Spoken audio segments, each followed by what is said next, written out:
அபி ரூம்ல நல்லா தூங்கிட்டு இருக்காங்க. அப்படியே பார்க்குறாரு ராகவ். எப்படி எழுப்புறது? எப்படியாவது எழுப்பணுமே, எழுப்பி வெளிய கூட்டிட்டு போணுமே அப்படின்னு சொல்லிட்டு அப்படியே பார்க்குறாரு. பார்த்துட்டு அப்படியே வந்து சவுண்டெல்லாம் விடுறாரு. அப்ப கூட அபி எழுந்துக்கவே இல்ல. நல்லா திரும்பி படுக்குறாங்க. என்ன இவ இப்படி படுக்குறாளே! எப்படி எழுப்புறது? ஆனா எழுப்புனா கண்டிப்பா இவ திட்டுவா. என்ன பண்ணலாம்? அப்படின்னு சொல்லிட்டு ஒரு வாட்டர் பாட்டில் எடுத்து தண்ணி எல்லாம் குடிக்கிறாரு. குடிச்சிட்டு வாட்டர் பாட்டில் காலியானோனே அப்படியே அபி மேல போடுறாரு. அபி அப்படியே எழுந்துக்கிறாங்க. என்னங்க? என்ன எதுக்காக நீங்க வாட்டர் பாட்டில போட்டீங்க? அப்படின்னு அபி கேட்குறாங்க. இல்ல ஒண்ணும் இல்ல அப்படின்னு சொல்றாரு. ஒண்ணும் இல்லையா? என்ன நீங்க எதுக்காக தூங்காம இப்படி முழிச்சிட்டு இருக்கீங்க? அப்படின்னு அபி கேட்குறாங்க. அப்படியே பார்க்குறாரு. எதுவுமே பேசவே இல்ல. இல்ல நம்ம வெளிய போலாமா? அப்படின்னு கேட்குறாரு ராகவ். அத கேட்டவுனே என்னது இந்த டைம்ல வெளிய போணுமா? அப்படின்னு அபி சொல்றாங்க. ஆமா, ஆமா வரியா? வா அப்படின்னு கூப்பிடுறாரு. சரிங்க நான் வரேன் அப்படின்னு சொல்லிட்டு அபி வராங்க. அப்படியே கூட்டிட்டு வராரு. கூட்டிட்டு வந்த உடனே அப்படியே பார்க்குறாங்க. என்ன திடீர்னு வெளியலாம் கூட்டிட்டு வரீங்க? அதுவும் ப்ளீஸ்ன்னு வேற கேட்டு கூப்பிடுறீங்க. நீங்க இந்த மாரி வேர்ட்ஸ்லாம் யூஸ் பண்ணவே மாட்டீங்களே! அப்படின்னு அபி சொல்றாங்க. அப்படியே நின்னுட்டு இருக்காரு. நின்னுட்டே இருக்கும்போது ஒரு டாலர் எடுத்து குடுக்குறாரு. அப்படியே அந்த டாலர பார்க்குறாங்க. பார்த்தா முருகர் டாலர் ரொம்ப அழகா இருக்கு. அப்படியே பார்க்குறாங்க. என்னங்க இவ்ளோ சூப்பரா வாங்கி குடுத்துருக்கீங்க. நான் இந்த மாரி ஒரு டாலர் வாங்கணும்னு தான் நெனச்சேன் தெரியுமா? சூப்பரா இருக்கு அப்படின்னு சொல்லிட்டு அப்படியே அவ்ளோ சந்தோஷப்படுறாங்க. அந்த டாலர் அப்படியே பார்க்குறாங்க. பார்த்துட்டோனே இதை நான் வந்துட்டு தாலியில கோத்துக்கிறேன் அப்படின்னு அபி சொல்றாங்க. இருங்க நான் கோத்துடுறேன் அப்படின்னு சொல்லிட்டு தாலி எடுக்கிறாங்க. வேண்டாம் வேண்டாம் நானே உனக்கு தாலியில போட்டு விடுறேன் அப்படின்னு ராகவ் சொல்றாரு. அதை பார்த்தோன்னே ஒரு செகண்ட் அபி அப்படியே ஷாக் ஆகுறாங்க. அப்படியே பார்க்குறாங்க. ராகவியே பார்க்குறாங்க. ராகவ் அப்படியே பார்க்குறாரு. கூடுன்னு சொல்லிட்டு வாங்கி அந்த தாலி செயினில் அப்படியே அதை வந்து கோத்து விடுறாரு. கோத்து விட்டோடனே அபி ராகவ் 2 பேருமே அப்படியே ரொமான்ஸாக பார்க்குறாங்க. பார்த்துட்டு சரி வா போகலாம் அப்படின்னு கூப்பிடுறாரு. எங்கே போனோம் அடுத்தது அப்படின்னு சொல்லிட்டு கூப்பிடுறாங்க. அப்படியே போகிறாரு. போயிட்டு அங்கே ஒரு ஆசிரமத்துக்கு கூட்டிகிட்டு போகிறாரு. என்னங்க இது எப்பவுமே வர ஆசிரமம் தானே, என்ன இந்த டைமுக்கு கூட்டிகிட்டு வந்திருக்கீங்க அப்படின்னு அபி கேட்குறாங்க. இல்லை இல்லை ஒன்றும் இல்லை வா அப்படின்னு சொல்லிட்டு கூட்டிகிட்டு போகிறாரு. அங்கே நிறைய பசங்கள்லாம் இருக்காங்க. அவங்க கிட்ட எல்லாமே ரோஸ்லாம் கொடுக்குறாரு. கொடுத்து அபி கிட்ட கொடுக்க சொல்கிறாரு. அபி கிட்ட எல்லாருமே விஷ் பண்ணுறாங்க. ஹாப்பி நியூ இயர் அப்படின்னு சொல்லிட்டு எல்லாருமே ரொம்ப சந்தோஷமாக இருக்காங்க. பயங்கரமாக சந்தோஷமாக இருக்காங்க. அடுத்தது வா போகலாம் அப்படின்னு கூப்பிடுறாரு. என்னங்க சர்ப்ரைஸ் மேலே சர்ப்ரைஸ் கொடுத்துட்டே இருக்கீங்க, இன்னும் எங்கே கூட்டிகிட்டு போகிறீங்க அப்படின்னு அபி கேட்குறாங்க. வா போகலாம் அப்படின்னு சொல்லிட்டு கூட்டிகிட்டு போகிறாரு. கூட்டிகிட்டு போயிட்டு அங்கே வந்து பஜ்ஜி கடை இருக்குது. என்னங்க பஜ்ஜி கடையா? ஐயோ எனக்கு ரொம்ப பிடிக்கும், நான் ரொம்ப சந்தோஷமாக இருக்கேன் அப்படின்னு சொல்கிறாங்க. ஆமாம்மா உனக்காக தான் இந்த பஜ்ஜி கடையை வைக்க சொன்னார், அவருக்கு தான் நீ தேங்க்ஸ் சொல்லணும் அப்படின்னு கடைக்காரர் சொல்கிறாரு. அப்படியா அப்படின்னு சொல்கிறாங்க அபி. இங்கே பாருமா உனக்காக நிறைய பஜ்ஜிலாம் நான் போட்டு வச்சுருக்கேன், வாழைக்காய் பஜ்ஜி எல்லாமே போட்டிருக்கேன், நீ சாப்பிடுமான்னு கொடுக்குறாரு. வாங்கி சாப்பிட்றாங்க அபி. சாப்பிடும் போது ராகவும் சாப்பிட்றாரு. இந்தா இன்னும் கூட கொஞ்சம் பஜ்ஜி சாப்பிடு அப்படின்னு கொடுக்குறாரு. அப்படியே அபி வாங்கி சாப்பிட்றாங்க. சாப்பிட்டு டேஸ்ட்டு சூப்பர் நல்லா இருக்குது அப்படின்னு அபி சொல்கிறாங்க. நல்லா இருக்காமா அப்படின்னு கேட்குறாரு. ஆமாண்ணா சூப்பராக இருக்குது, பயங்கரமாக என்ஜாய் பண்ணி நான் சாப்பிட்டேன் அப்படின்னு அபி சொல்கிறாங்க. சொல்லிவிட்டு அப்படியே வராங்க. என்ன இது ரொம்ப அதிகமாக பண்ணுற மாதிரி இருக்குது, என்ன பிஸ்னஸில் நான் வந்து பேசினேன் அதனால தான் இதெல்லாம் பண்ணுறீங்களா அப்படின்னு அபி கேட்குறாங்க. அதெல்லாம் ஒன்றும் இல்லை வா வீட்டுக்கு போகலாம் வா, இன்னும் உனக்கு சர்ப்ரைஸ் இருக்குது அப்படின்னு சொல்கிறாரு. அப்படியே ஆச்சரியப்படுறாங்க அபி. இன்னும் என்னென்ன இருக்குதுன்னு தெரியலையே அப்படின்னு சொல்லிட்டு அப்படியே வீட்டுக்கு வராங்க. மாடியாண்ட வந்த உடனே இங்கே பாரு அப்படின்னு சொல்லிட்டு ஒரு ஃபோனை காட்டுறாரு. அந்த ஃபோன்லேருந்து ஒரு வாய்ஸ் ரெக்கார்டு வருது. அப்படியே வந்துட்டு ரஜினி பேசுகிற மாதிரி. அது எல்லாமே அப்படியே அபி பார்க்குறாங்க. பார்த்துட்டு ஹாப்பி நியூ இயர்னு ராகவ் விஷ் பண்ணுறாரு. விஷ் பண்ணோடனே அபியால் தாங்கவே முடியல. அப்படியே பயங்கரமாக சர்ப்ரைஸ் ஆகுறாங்க. அப்படியே என்ன சொல்கிறதுனே தெரியல. அப்படியே கத்துறாங்க. இங்கே பாருங்க, நீங்கள் எனக்கு விஷ் பண்ணிட்டீங்களா? இதை நான் எதிர்பார்க்கவே இல்லை, எனக்கு தலைவர் விஷ் பண்ணிட்டாரு அப்படின்னு சொல்லிட்டு அப்படியே பயங்கரமாக கத்துறாங்க. அப்படி கத்துறாங்க. அபி கொஞ்சம் பொறுமையாயிரு எதுவும் பண்ணாது, அமைதியாயிரு அப்படின்னு ராகவ் சொல்கிறாரு. அதெல்லாம் என்னால் சந்தோஷத்தெல்லாம் நான் ஷேர் பண்ணாமல் இருக்க முடியாது அப்படின்னு சொல்லிட்டு கையை பிடிச்சிக்கிறாங்க. கையை பிடிச்சிட்டு அப்படியே சுற்றுறாங்க. அப்படியே பயங்கரமாக சந்தோஷத்தோடு இருக்காங்க. முரளி ரூமில் இருக்கார். எங்கே போயிருப்பா இந்த அபி, எங்கே போனான்னு தெரியலையே அப்படின்னு சொல்லிட்டு அப்படியே ரூமில் அப்படியே தேடிட்டு வராரு. மேலே வந்து அப்படியே நின்றுட்டே இருக்காரு. அப்படியே ராகவ் கையை பிடிச்சி அப்படியே சுற்றி சந்தோஷப்படுறாங்க. அதை அப்படியே முரளி பார்த்துட்டு அப்படியே கடுப்பாக்குறாரு. என்ன அபி என்ன பண்ணிட்டுருக்க, நீ என்ன பண்ணிட்டுருக்க அப்படின்னு சொல்லிட்டு அப்படியே கோவப்படுறாரு. 2 பேருமே அப்படியே பார்க்குறாங்க. அபி ராகவ் 2 பேருமே அப்படியே அமைதியாக பார்க்குறாங்க. ஒன்றும் இல்லை நான் சும்மா தான் வந்தேன் அப்படின்னு முரளி சொல்கிறாரு. 2 பேருமே அங்கேருந்து அப்படியே ரூமுக்கு போகிறாங்க. அதை பார்த்தோன்னே முரளிக்கு அப்படியே கோவம் தாங்க முடியல. என்னதான் இங்கே நடக்குது?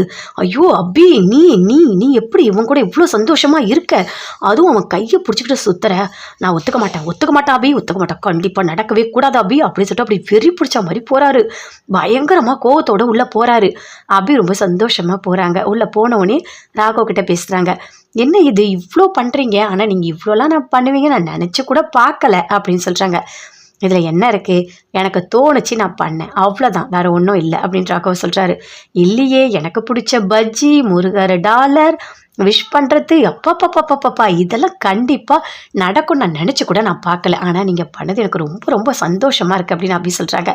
இங்கே பாரு அபி, அது மட்டும் இல்லை, இன்னும் உனக்கு இருக்குது அப்படின்னு சொல்கிறாரு. அதை கேட்டோன்னே எங்கேயாவது கூட்டி போகிறீங்களா அப்படின்னு அபி சொல்கிறாங்க. சரிப்பா அப்படின்னு சொல்லிட்டு கூப்பிட்டு போகிறாரு. கூட்டிகிட்டு போனால் அவங்க அம்மா வீட்டுக்கு கூட்டிகிட்டு போகிறாரு. அதை பார்த்தோன்னே அபி அப்படி ஷாக் ஆகுறாங்க. என்னங்க எங்கள் அம்மா வீட்டுக்கு கூட்டிகிட்டு வந்திருக்கீங்க, அதுவும் இந்த மிட் நைட்டில் கூட்டிகிட்டு வந்திருக்கீங்க, உங்களுக்கு ஒன்று தெரியுமா, நீங்கள் என் மேலே பாசம் வச்சுருக்கீங்க, இந்த டைமுக்கு கூட்டிகிட்டு வந்திருக்கீங்க, எல்லாமே அவங்க பார்த்து சந்தோஷப்படுவாங்க.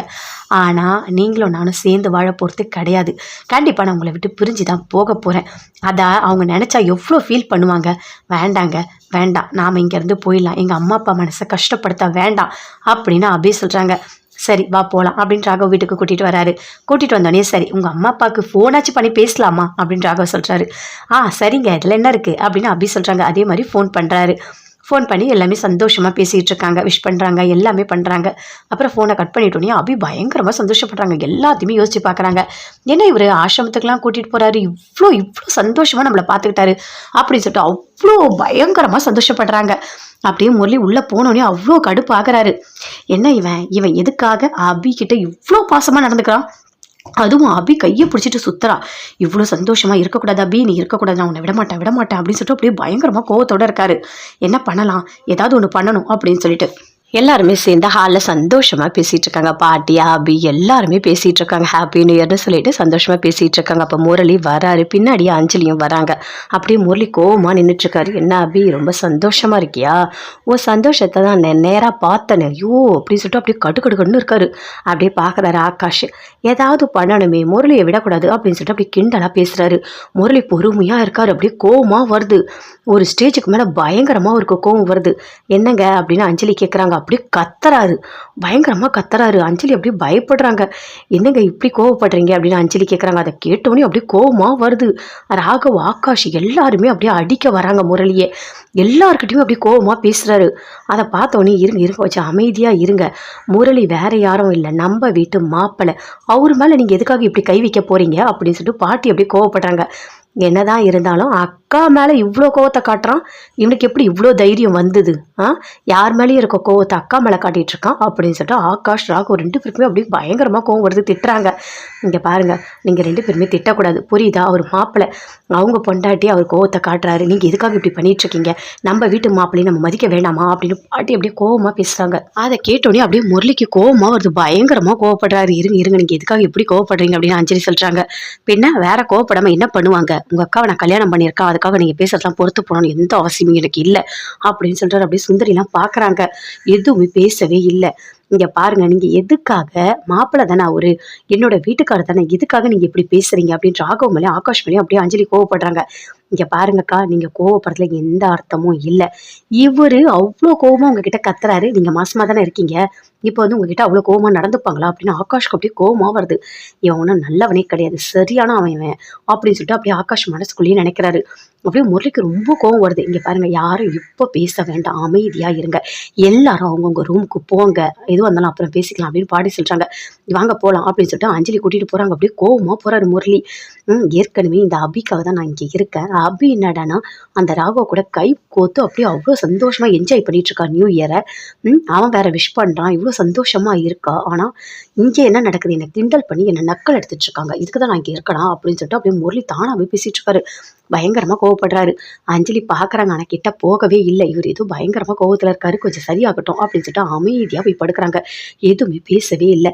அப்படியே உள்ளே போகிறாரு ராகவ், பின்னாடியே போகிறாங்க. அபியும் போயிட்டு சொல்கிறாங்க, ஏங்க எதுக்காக நீங்கள் அப்படி கோவப்படுறீங்க, எதுக்காக நீங்கள் அடிக்க போகிறீங்க அப்படின்னு சொல்லிட்டு அபி கேட்குறாங்க. பின்ன வேற என்ன பண்ணுவாங்க, அவன் பண்ணது என்ன நல்லாவா இருக்குன்னு கத்துறான். அப்படி கத்துறான் அக்கா கிட்ட. அக்கா மாசமாக தானே இருக்காங்க, எங்கள் அக்கா கிட்ட நாங்களே ஒரு வார்த்தை கூட அப்படி பேசுறது கிடையாது, அப்படி பேசுகிறான், அதனால தான் நான் அடிக்க போனேன் அப்படின்ற அக்கா சொல்கிறாரு. அதை கேட்டோன்னே அப்படி சொல்கிறாங்க, இங்கே பாருங்கள், எதுவாக இருந்தாலும் இப்போ உங்கள் அக்காவோட வீட்டுக்காரு, அவருக்கு மரியாதை கொடுத்து தான் நீங்கள் பேசணும்.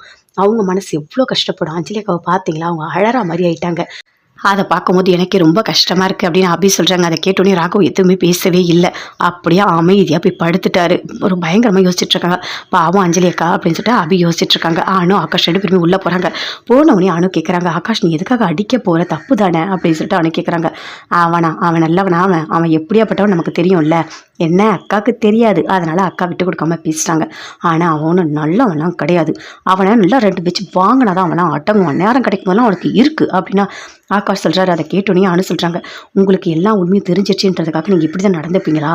இப்போது அவங்களோட ஹஸ்பண்ட் கொஞ்ச நாள் பொறுமையாக இருங்க, அஞ்சலி அக்காவுக்கு குழந்தை பிறக்கட்டும், அதுக்கப்புறம் எதுவாக இருந்தாலும் பார்த்துக்கலாம் அப்படின்னு அனு சொல்கிறாங்க. அது வரைக்கும்லாம் இவனை விட்டு வைக்கக்கூடாது, இவன் ஒன்றும் நல்லவன்லாம் கிடையாது அப்படின்னு சொல்லிட்டு அப்படியே பயங்கரமாக கோவப்படுறாரு. இங்கே கோவப்படாதீங்க அப்படின்னு சொல்லிட்டு சொல்கிறாங்க அனு. அங்கேருந்து வராங்க சுந்தரி. வந்தவொடனே முரளிக்கிட்ட பேசுகிறாங்க. என்ன முரளி இவ்வளோ கோவப்படுற அப்படின்னு சுந்தரி கேட்குறாங்க. அதை கேட்டோன்னே பயங்கரமாக கோவம் வருது முரளிக்கு. ஆமா அத்தை, உங்களுக்கு ஒன்று தெரியுமா, என்ன நடந்ததுன்னு உங்களுக்கு தெரியுமா? நைட்டு அபியை கூட்டிகிட்டு அந்த ராகவ் வெளியே போகிறான். போயிட்டு எல்லா இடத்துக்கும் எங்கெங்க சுற்றி பார்த்துட்டு வராங்க. வந்தவொடனே விஷ் பண்ணுறான். அப்படியே அபி ராகவ் கையை பிடிச்சிட்டு அப்படியே சந்தோஷமாக விளையாடுறான். அதை நான் பார்த்துட்டேன் அத்தை, என்னால் தாங்கவே முடியல அத்தை. அபிக்காக தான் அத்தை நான் இங்கே இருக்கேன். ஆனால் அவ அந்த ராகவோடு சேர்ந்து சந்தோஷமாக என்ஜாய் பண்ணிகிட்ருக்கா அத்தை, என்னால் அதை தாங்கவே முடியல அப்படின்னு முரளி சொல்கிறார். அதை கேட்டோடனே சுந்தரிக்கு அப்படியே கோவமாக வருது. ஓ இதெல்லாம் வேற நடக்குதா அப்படின்னு சுந்தரி கேட்குறாங்க. ஆமாம் அத்தை, ஆமாம், என்னால் தாங்கவே முடியல, அதனால தானே எனக்கு அவ்வளோ கோவம் வந்தது அப்படின்னு முரளி சொல்கிறாரு. சரி நீ கோவப்படாத, சரியா, எல்லாமே நம்ம பார்த்துக்கலாம். அந்த ராகவ் அபி 2 பேரும் பிரிக்கிறது தான் நமக்கு வேலை, அதை நம்ம கண்டிப்பாக செய்யலாம். நீ தேவையில்லாத டென்ஷன் ஆகிட்டு இருக்காது, நீ ஓவராக டென்ஷன் ஆகிட்டு இருக்க, இதனால் உனக்கு ஏதாவது ஆகிட போகுது அப்படின்னு சுந்தரி சொல்கிறாங்க.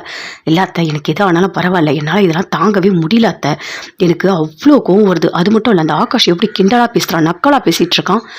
எனக்கு வர கோவத்துக்கு அப்படின்னு சொல்லிட்டு அப்படி இன்னும் கோவப்படுறாரு. சரி நீ டென்ஷன் ஆகாத, நான் போகிறேன் அப்படின்னு சொல்லிட்டு சுந்தரி அங்கேருந்து போகிறாங்க.